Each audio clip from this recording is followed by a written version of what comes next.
Events bring us together, inspire us, and provide us with lasting memories. But trying to run an event agency while creating these special moments can be difficult, demanding, and sometimes even dreadful, especially if you're trying to do it on your own.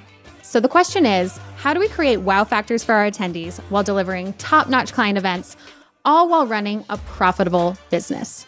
These are the questions, and I'm here to give you the answers. I'm Chrissy Thompson, and welcome to the Event Agency Secrets podcast. Welcome to the Event Agency Secrets podcast. We are so excited to be having our first guest for our very first episode of the podcast, Grace Gittinger. She is a powerhouse event planner. She's also become a really great friend over the past few years since she started her company. It's been very inspirational to see all that she's been able to achieve in such a short time, and especially in such a challenging time for the industry. So I'm really, really excited to have you here, Grace. Thank you. I'm so excited to be here. Good. All right. So let's get into it. I know you really well, but for our guests who might not know you, what do you do and who do you help in your business? Totally. So I do event marketing and event strategy for mainly tech startups and small and medium-sized businesses. My background, I worked on the event agency side first half of my career, and then I moved in-house to tech companies, building up event marketing plans, building up event strategy plans that aligned with the business's goals. And then in the past 2 years, which we'll get into that story later, but in the past 2 years, I've gone out on my own. So I'm a consultant, but I also do some execution too for some clients. Awesome. So you and I actually have a really similar background, which I think has been part of why we've connected so well. Both kind of came from the tech industry and are serving that industry, but kind of expanding as well. So really been great to see how you've been able to, tap into that and grow with it over the past few years. So let's talk about how you got started. So, what was the origin story of your company and what sort of made you feel like, okay, I'm ready to take that jump and start it? For sure. So I never thought I would go into consulting until I was older and was trying to retire and just work part-time. I thought consulting was, for way later in life. And so I just reached a point in my career. I've been in the industry 18 years at this point. I'm in Austin. I didn't want to move. So I had felt like I'd reached the height, the kind of pinnacle of what I could do in-house at tech companies. And I knew I didn't want to go back to a big event agency. So I was really struggling with what to do next. And honestly, it took some really tough love conversations from people around me who were like, you just need to go out on your own. So I was like, okay, I hear you, but I don't want to open another event agency in Austin. Here, we've got some great event production companies. And I lived that life. So I needed to figure out what my niche was. And I started to see my marketing colleagues becoming fractional CMOs, fractional CFOs. And I was like, And then I started getting, questions asked by all the friends I had made and all the colleagues I had made in tech companies along the way. They had moved on to other tech companies and they were asking me for advice, or could I, counsel their event coordinator who was trying to plan these events for them. And I realized that was my niche. I literally just was banging my head against the wall for so long. And then I woke up one morning, I was like, this is my thing. Why couldn't I be a fractional stand-in director of event marketing for these tech companies who normally wouldn't be able to budget or may even not have the need for a full-time senior event marketer? Doesn't mean they don't have other event folks on their teams. So I started, really baby steps. I had a conversation with my family, and then on the plane home from, the trip I was visiting them on, I ordered some books on Amazon, like how to start businesses. And I ordered kind of an inspirational, visionary, manifest your life type of book. And then I ordered starting a business for dummies book as well. Yeah. So that combination of mindset and then actual practical, put it into practice. Yes, exactly. So, and that was scary because that's committing. Once you ordered those books, you're committing to this idea that you could be right. We're all afraid of failure, I think. So that's how it started. And then I just started to kind of tiptoe into the waters. I started building a website. What would that look like? How does that feel to build the website? It's very inexpensive, low risk way to test out your emotions around starting a business. So that's how it started. Amazing. So talk about getting that first client. How did that happen? um, let's see. Okay. It was my 40th birthday, actually. Oh, that's a uh, good birthday present. it was. And I told one of my friends who was a marketing leader at an Austin tech startup. Her and I had worked together in the past. And I told her, I was like, hey, I'm considering this idea. You would be my target audience. Is this something that you would ever consider hiring for? I know you've got a full-time, field marketer and all that kind of stuff. So, and she said, yes, like, hell yes. Like, we want to do our first, hosted summit. And our current events team doesn't have that type of experience. We would totally do that. And so she ended up, over the course of the next few months, we continued talking, and eventually they became my first technical client to sign a contract. I was in a full-time position and they also became a client. So that was a lovely transition. Mm-hmm. And then I had one other person, come on that was like a trusted network. So I left my job with 3 clients, which Wow, was just that feels good. more than I could have expected. But it was kind of the under radar networking and conversations that led to that. Yep.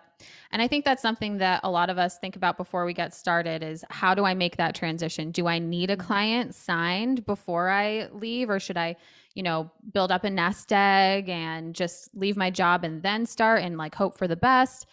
You and I are similar as well in that we both did have someone from our previous life in our full-time role who trusted us and gave us a job. And so those were our first clients. And for me, that was like, it just gave me that confidence making the change. But it just depends on your personality, right? Like yeah. So I needed to have that kind of, solidified in order to be able to make that change. And yeah, for you to have 3 clients, that's very impressive. That feels good. That feels good. Well, and I think I did not expect all that to happen. And so I, like you, I think, yeah, I had a little bit of a savings. I had like built out the financial plan if I had no business.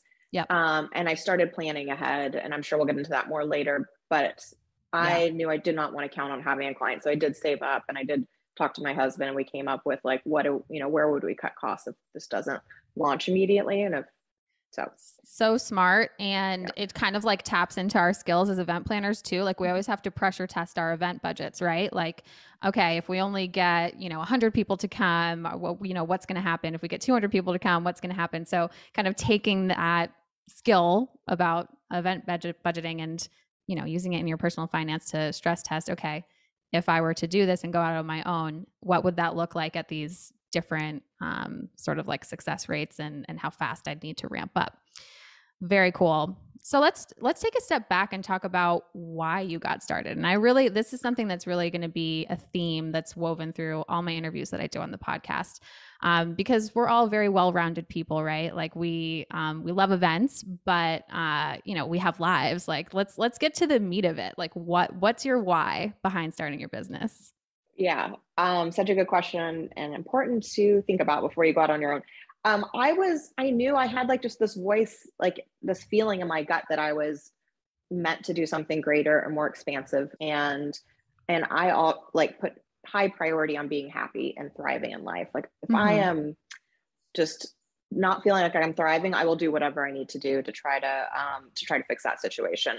So I had reached the point where I was I couldn't depend any longer on other people to provide, a switch or change for me. And it really was all on me. And then just the freedom. I worked just as many hours as I worked full-time for somebody else, but I don't have to clock into anybody. I mean, of course, I'm giving my clients top rate, customer service, but also they understand I'm a consultant and I'm not a full-time person. And so there's just so much more flexibility, and I get to make decisions based on what my, North Star is, what I think is appropriate and best for everybody involved. I love that. Yeah. So that freedom factor is really strong. And I love that you also like still point out like my clients still get top-notch service from me, but I have the flexibility in my life. And I think that's something that is maybe a little bit of a misnomer or something like, oh, if you go out on your own, you're gonna have all this freedom and time flexibility too. Maybe there are other industries that are like that, but we're in the events industry and we love events and we know that events are a lot of work and we're okay with that. But it's sort of like on our terms, we're taking the projects that we want. We are, working from where we want. And it does provide a lot more freedom in owning your own business. So love that you're able to achieve that. Cool. So let's go into the hard topic. So we're always going to ask about sort of like a challenge in your business. And I know that the timing that you started your business was very specific. So let's get into it. What was it like starting a business right before COVID hit? Yes. In the events industry. Yes, we can all laugh about this now.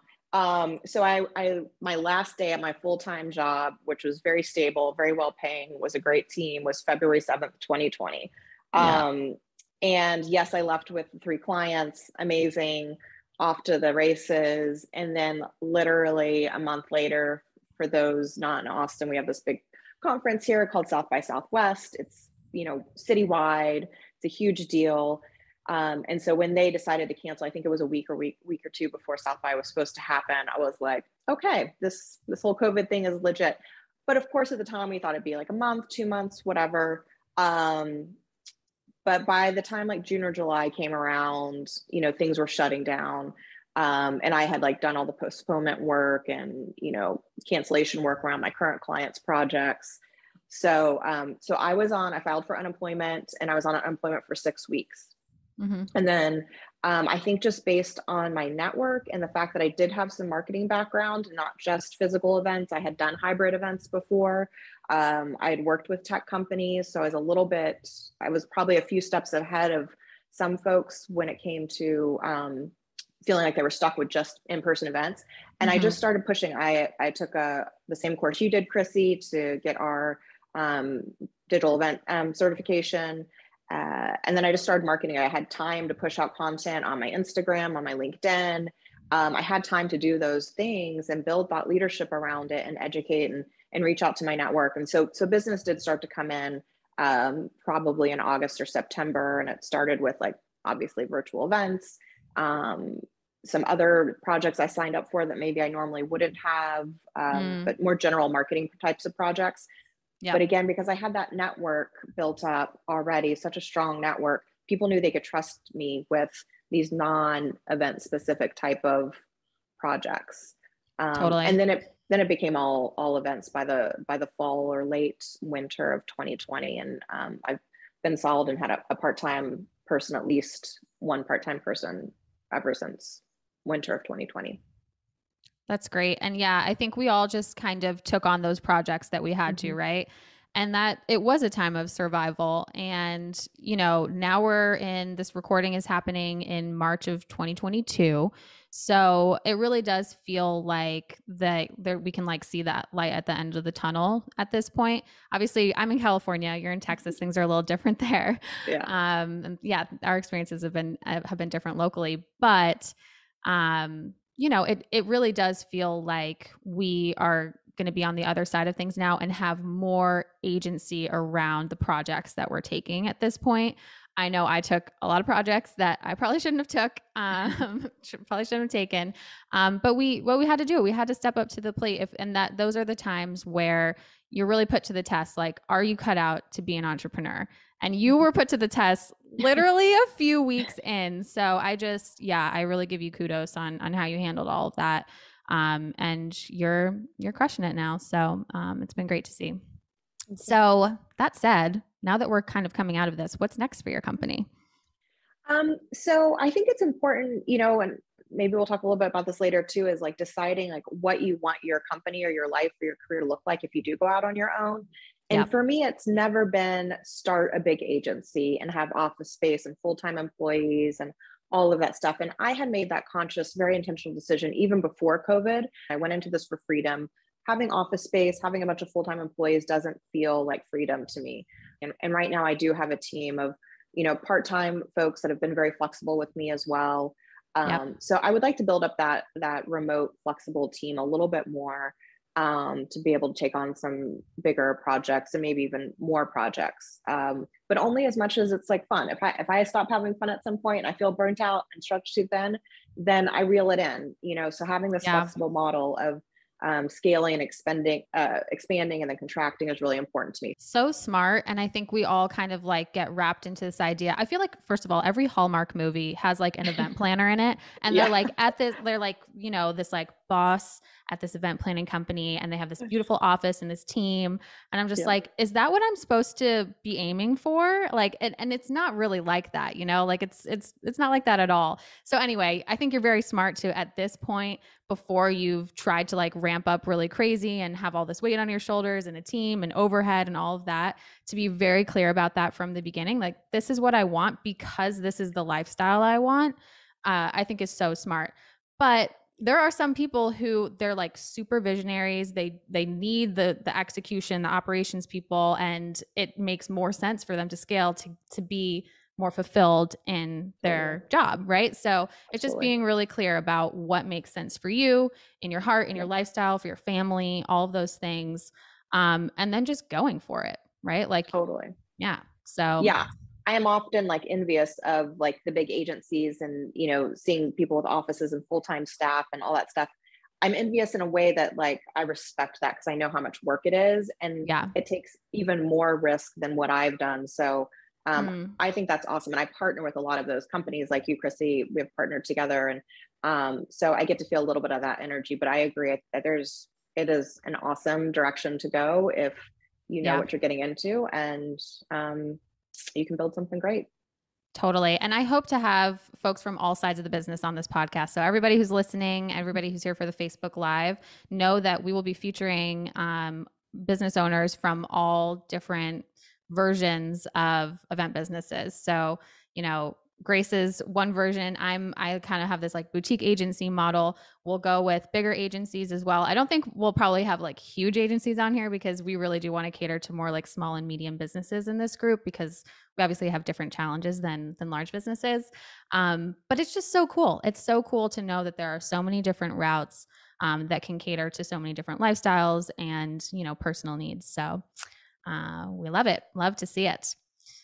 All right, so let's move on. I think at the end of every podcast, we're going to talk about, since this is the Event Agency Secrets podcast, what is one secret that you would like to share with our listeners about the event industry or how to deliver top-notch client events that would help our listeners? This is one of my favorite parts. And I love, like, I feel like, there's so much that we didn't know when we were starting out, Chrissy. And so there's like nothing that gives me a greater joy than like trying to help people like skip ahead or learn from my mistakes and you made this point earlier, like there's just so much you don't know when you're starting out. So I think some quick tips I touched on it earlier. These are going to be more about starting or maybe going on your own. I think taking tiny steps. So if you have any type of voice in your gut saying like, I need to do something else, like, please listen to it because it was very strict. Some people will just wake up and they're like, I'm an entrepreneur. I'm going to be a badass. I'm going to go out and like do all these things and, whatever. That's not how it was for me. And if that's not how it is for you, just take some baby steps. So start that, Squarespace website. You don't even have to tell anybody. It's private. Like, don't tell anyone if that's scary and just start playing with it and see how that feels. Also, your network is huge. I had no idea. I love people. I've loved my job my entire life. I've met some really cool people. I've stayed in touch with them. It was never with the intention, because like I said earlier, I never thought I'd go do consulting or out on my own until I was much older and trying to retire. So I never like built those relationships with some end goal in mind. And I would just encourage you guys who are maybe a year, 5 years out from going out on your own, to remember that every single person you work with, whether or not you jive with them, they are a referral channel for you later in life. Absolutely. And so I had a whole prospecting list. I held a whole marketing plan. And I've rarely had to use it because of the referrals are keeping me busy full time. And I just really underestimated that. And also, I think if you are in a job and you aren't happy, fake it till you make it, because if you exhibit any type of unhappiness or you like in an unproductive way, right, give people feedback for sure. But, or if you're just kind of giving it your half-ass like effort, just know that that will impact your future ability to use that network that you're working in right now to give you business in the future. So everything you're doing right now is a step to helping you set yourself up for success, to have that freedom to work up on your own. I love that. And I think that we as an industry are all really set up well for that because we're all about hospitality. We're about True. events. We're about taking care Good of point. people and Yeah. going above and beyond. So yeah, that's really how I built my business too. Initially was through referrals. And then we've been using other marketing strategies in the past few years as well. But there's, especially if you kind of want to be that true lifestyle entrepreneur with not building a huge agency, relying on referrals actually can be really fruitful. So yeah. Any other secrets you want to share? Let's see. I don't think so. Oh, I guess around financials, like another Yeah. thing that there's a couple of different routes you can go. And I decided that going out on my own and leaving a full-time job was risk enough for me that I did not want to take on financial commitments at the beginning.